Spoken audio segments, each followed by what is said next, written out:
Welcome to WOW, the Woman of the Week podcast from PharmaVoice. This episode was made possible by a generous sponsorship from eClinical Solutions. For more information, visit eclinicalsol.com.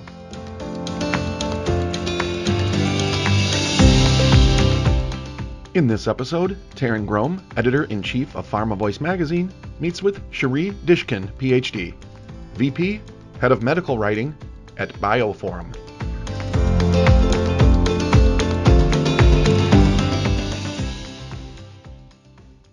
Dr. Diskin, welcome to the WOW podcast program. Thank you for having me. It is our pleasure. Shiri, can you share with us what your role as VP, Head of Medical Writing at Bioforum entails? Well, Taryn, I am responsible for all aspects of daily leading of the medical writing department. This includes hiring and training personnel, defining projects with clients, and allocating the right resources, and ensuring, of course, the on-time delivery of accurate and regulation-compliant documents. I am also a member of the company's senior management, and so I'm involved in setting company business goals and the strategy to reach them. Because of my personal preference, I also continue to work as a senior medical writer, and I serve as a project leader on some of the bigger projects. That's a fairly large remit. How do you balance all of that in a day? Because you're wearing a lot of hats. Over the years, I've found that tasks and loads tend to balance themselves out, and many times I will have to be in a meeting for management, but on the same day, I may probably not have meetings with clients, and I just really do sincerely love everything that I do, and so I really can't even imagine giving any of it up. So for the time being, with a lot of support from my team and from my colleagues and all parts of the company I manage, of course, I have a very strong home front. I have a highly supportive husband and children. So that helps a lot. And my mother is also a big support. So altogether, it's a village, and it all supports the myriad tasks that I have to do over a day and a week. Yes, it does take a village. And you preempted me because you said all of the things because those are all things you love to do. I was going to ask you to identify what's your favorite part of your role because of so many hats you wear. Is there one thing that you enjoy more than another? See, at any given moment, I will tell you that the thing that I'm doing right now is what I love most. So today was an exciting day because I gave a training session to my team in the morning, and then I sat with some clients on a clinical study report, which is a type of document that I love because I get to see the rationale and the thinking that goes into a clinical study. And I get to feel like I'm doing a lot of science in my work. And then now we're doing some, extracurricular activity. So all in all, I would have to say that this has been a very good day for me. That's awesome. Well, thank you for carving out some of your day for us. You talked just a second ago about training. I know that you find it very important to train medical writers. Tell me what that experience is like, because let's face it, we live in this world now where people have access to computers, and everybody who can put down a couple of words thinks they're a writer, and that's not always the case, right?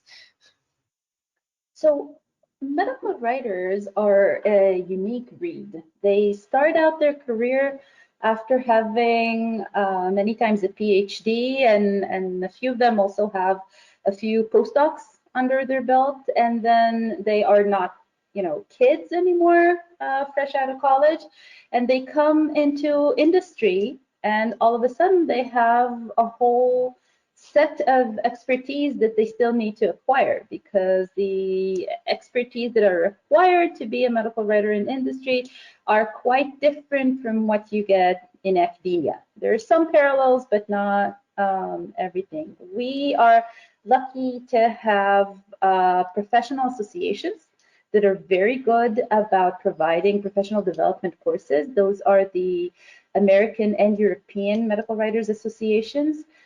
But in-house, we have also devised a very robust and extensive curriculum.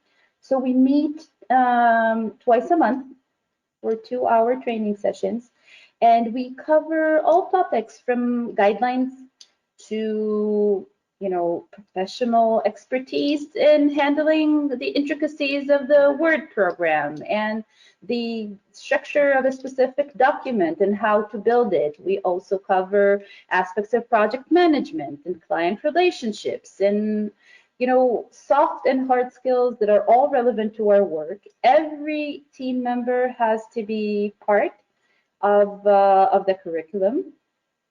And these training sessions are either given by me, such as today, or are given by other senior team members. And we also make use of internal review cycles. So if I am reviewing someone else's work and I find that they have written something not quite in the way that I would have done it, I not only correct the writing, but I will add a comment saying, in this type of document, for this type of reason, I would do it this way. And I would use this as a platform to, share my knowledge and teach my more junior colleagues and hopefully help them create, a wide basis of knowledge for their ongoing work. Excellent. And what is the end result of this medical writing that you all do? For those who aren't familiar with this particular area of the industry and part of the development cycle. So basically, there are two types of medical writing, so to speak. There are regulatory documents that we write, and those culminate in documents that are submitted to regulatory authorities for the purpose of getting approval for marketing. So if you are developing a product, you will need approval from FDA, and we will be the professionals to write the documents that are highly structured and subjected to very strict guidelines on their content and on their structure. And those will be used to convey your messages and present your data to the regulatory authorities in line with their guidelines. And the other type of medical writing is writing journal articles for professional literature. So if you are an academic group or even a biotech company or a big pharma company and you have conducted a study and you want to publish its results in the literature, we would be helping you write this paper, helping you convey and present your results in a manner that makes it more likely to be accepted into a good journal, and making sure that it's not only robust scientifically and accurate, but also in meeting with best practices of transparency and accuracy and so forth. That's excellent. Thank you so much for sharing your expertise in those areas and what an important part of the role you play in moving drugs through the pipeline. A minute ago, you said another part of your job that you really enjoy is working with clients. And I know that you often get involved during the early stages of clinical development. What are some of the key areas of importance that you share with clients, even at that early stage, to help them set them up on the right trajectory? So, of course, a medical writer is not a clinical development advisor, and we are more of a sounding board, is what I like to consider us. I find that, you know how they used to talk about the elevator pitch? Yes. I find that when you need to explain your research to an educated outsider, such as a medical writer, it makes you think in depth about the rationale of your study and about your entire development program.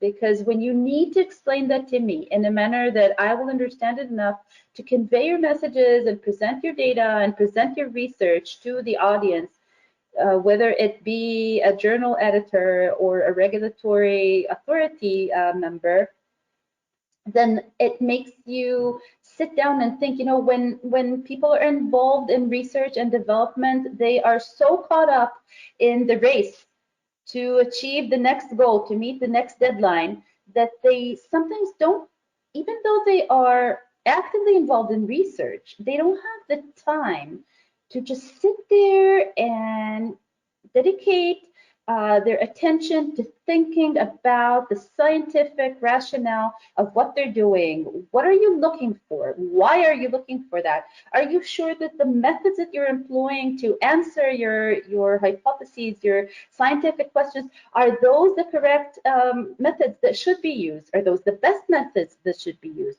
And when you need to sit with me and explain all those things to me, and sometimes justify them, just in order for me to be able, not because I'm a judge of any sorts, but because I will need to understand these things in order to write the report for you or write the article for you, it sometimes gets the people to take a pause and take a broader view on the development program, on the project, on the science behind it all, on their long-term objectives.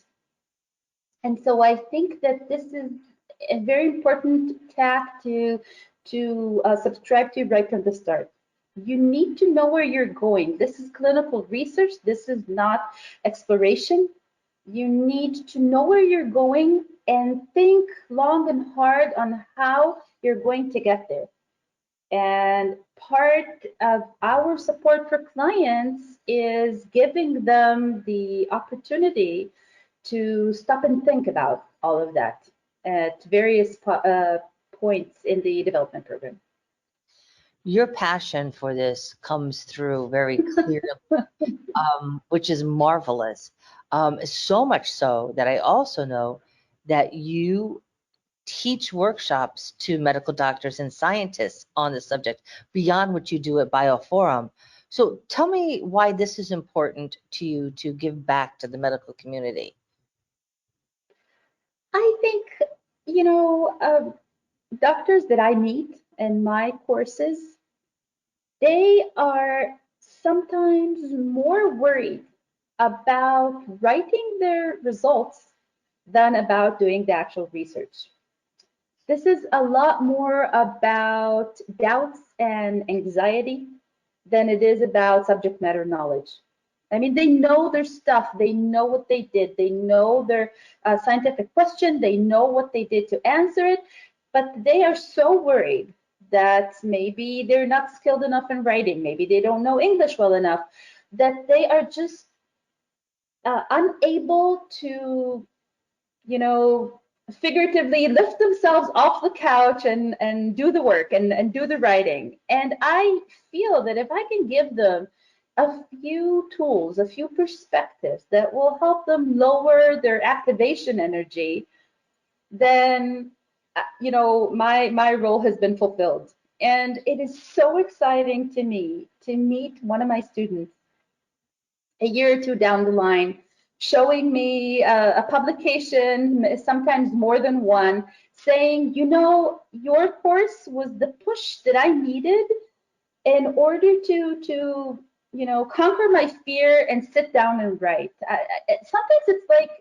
how some people would write poems and hide them in the drawer because they're too afraid that their little piece of art will be damaged and frowned upon and not given a positive feedback. And people feel the same way about the results. They're afraid that they'll be rejected.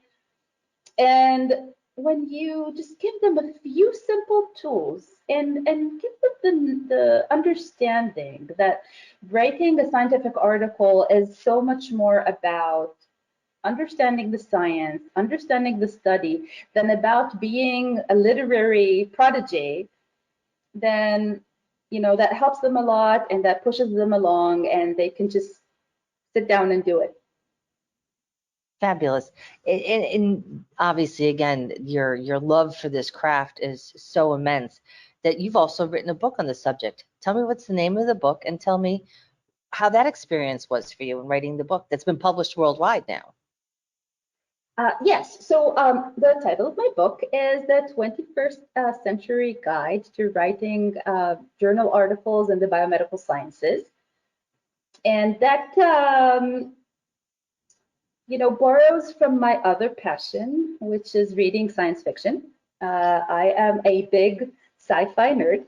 And, and so just like in my courses, I really wanted to share my knowledge and just sort of tell the people that it's really not that bad and you can just do it. Here are a few simple tools that you can use.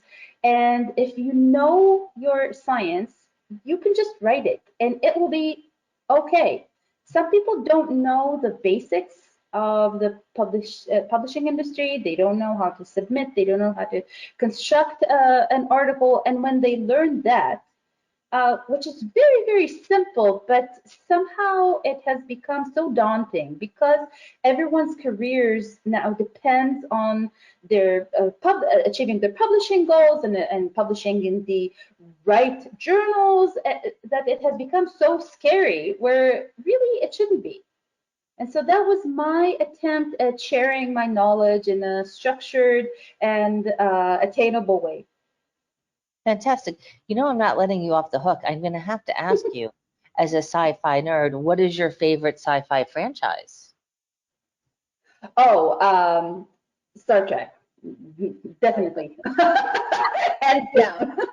Without hesitation. Excellent. Yes. I did not need to think about that too long. Wonderful. Keeping on the line of like keeping in close collaboration, because I know that you also work with a number of multidisciplinary clinical teams. How do you balance or create that successful partnership internally and externally sometimes? So I am a big believer in the old phrase, good fences make good neighbors. I think that multidisciplinary teams in writing a regulatory document for a clinical study or a clinical development program, the roles are pretty well defined right from the get-go. And if you work with other people and you start the process by coordinating expectations and being transparent and being very respectful of other people's knowledge and experience, and you know the boundaries of where your role ends and someone else's begins, then the work can just run very smoothly, and all sorts of organizational politics and resentments, all of that is just not does not come to light, and it doesn't happen, and the work just runs as it should, because you let people do their work. They are there to achieve the mutual goals of the product, of the sponsor, and they're not there to step on one another's toes. And you just collaborate. You need to be appreciative and attentive to other people's opinions, and at the same time, maintain your own, meet your own goals, maintain your own part, make sure that you perform your role adequately, and then collaboration will be successful. Would you say that collaborative is one of the keys to your leadership style? If so, great. And how else would you describe yourself as a leader? Well, I think that I try to be attentive is my main thing. I try to listen. That's like my main secret sauce. No one ever, either in my team or anywhere else, is too young or too junior to provide me with a valuable perspective or valuable observation that I can use to make better decisions. And so I make abundant use of the mute button on my Zoom or Teams or whatever platform I'm using at the moment. And I use that to make myself listen. And when people understand, not everyone is used to that. And I'm sometimes, surprised at how they are surprised, because I would get feedback saying, are you going to start talking now? Or what? I'm like, I'm listening to you. Please go on. And she's like, okay, well, since you're listening to me, this is what I have to say. And they're not used to that from managers. And before we started the recording, you mentioned our CEO, and that is very much his style as well. He is also very attentive and also very accepting of different perspectives. And I think that that fosters collaboration. When you feel heard, you get more recruited, and you want to contribute because you feel that you're valued. This is a technical way of conveying to team members that they're valued, that they're important, and that you want to hear what they have to say. Wonderful. And being attentive, and you talked about Zoom, and I love that idea, abundant use of the Zoom, of the mute button on Zoom. We can't have a discussion right now without talking about how you led through the pandemic.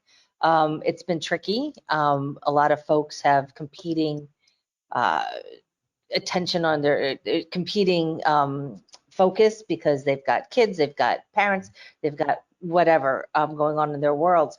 How are you managing all of this and leading your teams through the pandemic? So, believe it or not, we have actually doubled in size over the past year. Wow. And the reason for that is that the working from home and the quarantines that were enacted during the pandemic actually normalized remote work. And I think that nothing has ever normalized remote work in quite the same way. What that did to us is that it expanded the geographic scope of locations for our employees immensely.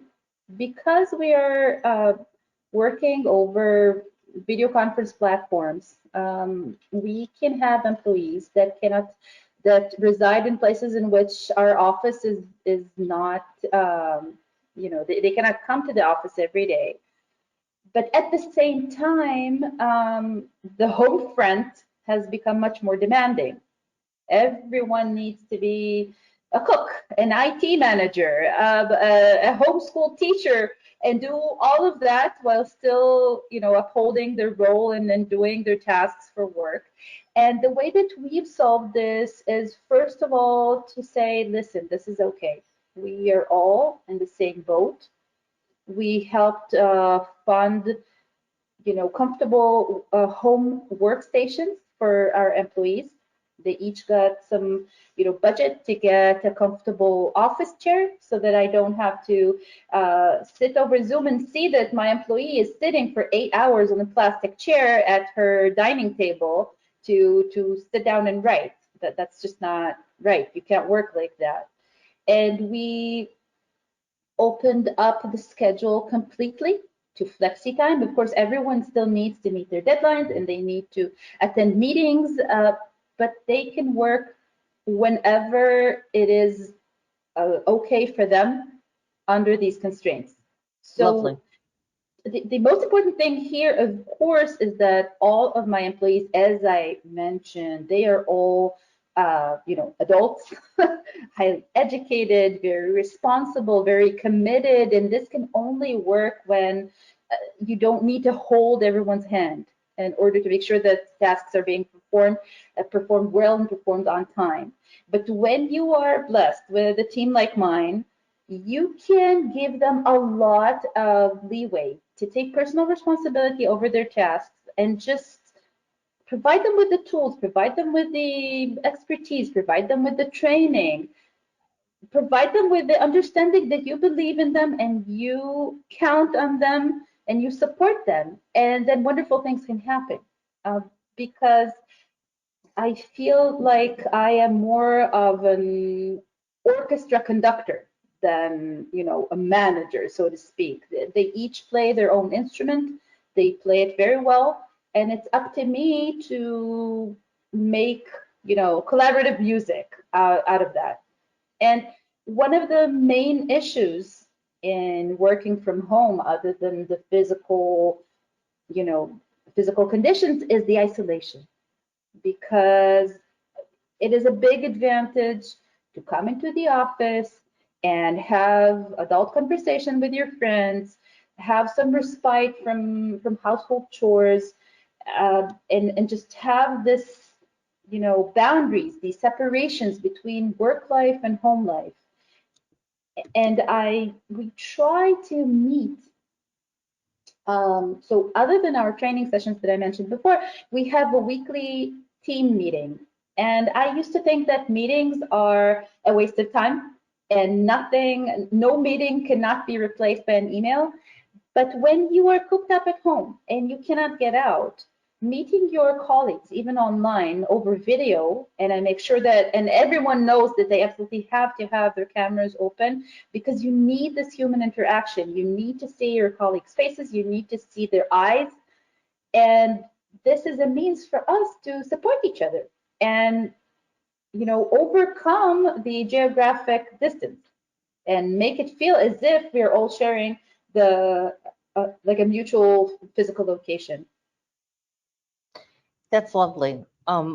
Job well done. That's great insights, and and I love that you've made that pivot from that email to, well, it's not quite physical, but that an appearance that you can see into your colleagues' eyes. It is so important. That isolation has been devastating to so many.